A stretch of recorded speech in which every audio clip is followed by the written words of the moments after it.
teman-temanku yang hebat dan luar biasa, komunitas Ratu Lisa di seluruh Indonesia. Ini Pak Rohmadi bersama dengan teman-teman yang keren dan luar biasa dari YN Kudus. Ini ada Mas Fajar, terus Mas Mansur sama Mas Rofik. Nah gini, jadi kalau kita berbicara masalah kualitas SDM kita, sebenarnya apa Mas Fajar yang harus dilakukan untuk generasi muda Indonesia? Untuk generasi muda sekarang, untuk kualitas SDM ya salah satunya dengan pendidikan. Ya. Ya, dengan pendidikan, artinya kan kualitas pendidikan di Indonesia sekarang ini kan sudah sangat bagus menurut saya. Ya, artinya pemuda itu mengikuti sistem pendidikan yang ada di Indonesia. Oke, luar biasa. Mas Fajar, kalau Mas Fajar ini dari prodi apa ya? Dari prodi bimbingan konseling Islam. Wih, bimbingan konseling. Ini temannya Mas Aldi berarti? Iya. Wih, temannya Mas Aldi. Nah, secara gini, kalau kita lihat generasi muda ini kadang kan kurang bersemangat. Dan apalagi di era teknologi, ini kan sering mencari yang instan-instan. Nah, bagaimana solusi untuk mereka agar memiliki semangat bagaimana mewujudkan mimpi dan cita-cita, tapi melalui proses dengan tantangan-tantangan yang dihadapi? Kalau untuk anak muda memang inginnya itu instan. Yeah. Di serba canggih seperti ini, mereka inginnya instan. Tetapi ketika mereka menjalani prosesnya, artinya bahwa anak muda ini saya yakin mereka bisa menjalani proses ketika mereka itu suka dengan hal itu. Artinya misalnya mereka menjadi YouTuber itu memang tidak mudah, misalnya begitu. Tapi dilihat orang itu sangat mudah. Nah, ketika mereka menjalaninya dengan sukacita, itu akan ya artinya mereka akan bisa lebih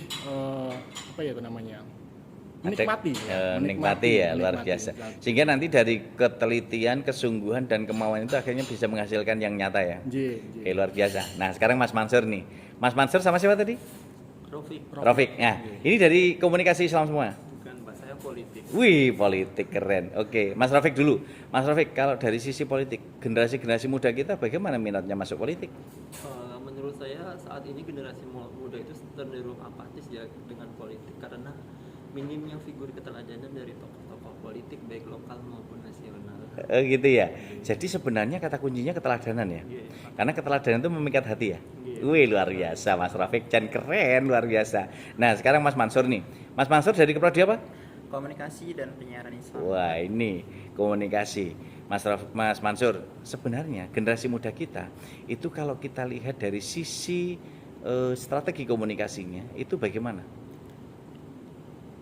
Cukup luar biasa Bapak, hanya saja kan ada banyak ini ya proporsi daripada teman-teman kita yang expert di bidang apa. Misalkan ada yang basicnya lebih pada di media, ada yang juga basicnya pada secara oral, ceramah misalkan langsung. Tapi tetap ini ya Bapak, cara tinggal bagaimana ketika saya sendiri sebagai seorang pengajar itu potensi daripada mereka itu kita arahkan. Jadi ada semacam roadmap yang mereka harus buat untuk mencapai tujuan yang diinginkan gitu ya. Iya, Bapak. Nah, gini Mas Arif, Mas Mansur, dan Mas Rafik. Jadi sebenarnya kita sebagai generasi muda dan tentu menjadi teladan bagi para generasi muda Indonesia, tentu harus bisa melihat dengan 5M. Kita mulai mengidentifikasi segala kekurangan dan keunggulan kita. Nah, kemudian merencanakan bagaimana program jangka pendek, menengah, dan panjang. Setelah itu kita laksanakan, sehingga dari proses pelaksanaan itu nanti akan bisa kita temukan, kita kenali, dan akhirnya bisa kita tetapkan. Dan akhirnya kita lakukan M yang keempat, jadi mengevaluasi. Nah, setelah kita evaluasi, mana kelebihan dan mana kekurangan, kita lakukan proses M yang kelima, menindaklanjuti. Nah, oleh karena itu saya kira itu akan bisa kita laksanakan bersama-sama.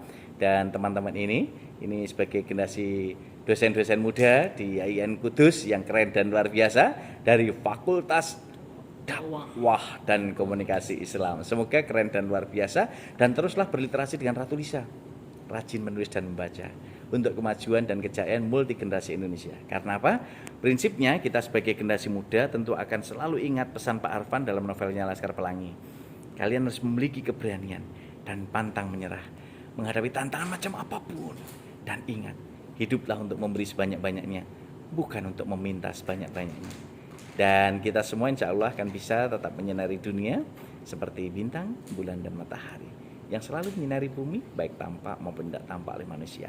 Semangat ini yang harus kita miliki untuk mewujudkan komitmen kita bersama komunitas Ratu Lisa di seluruh Indonesia, dan kita bersama-sama berdoa semoga menjadi manusia-manusia hebat yang bermanfaat, menjadi manusia-manusia sejati yang selalu memotivasi dan inspirasi, dan menjadi manusia-manusia bermartabat yang maslahat untuk umat.